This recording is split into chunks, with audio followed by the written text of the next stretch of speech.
Okay, here we have a Sturmey Archer 8-speed hub off a bike, and I just want to show essentially how to put the cog on. So we just talked about the Sturmey Archer hub on a bike, so now we have one off a bike, by itself.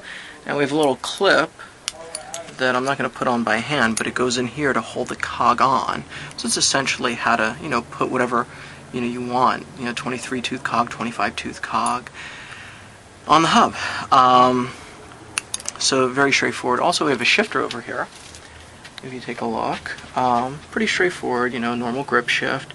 Cable can be pulled out of this little hole.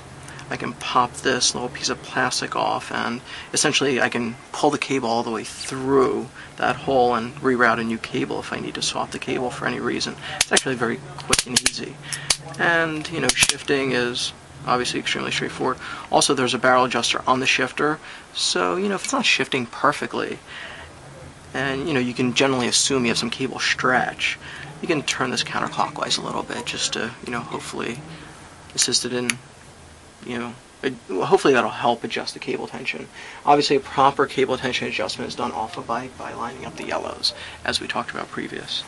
And that's pretty much it as far as the parts on the bike and the parts off the bike.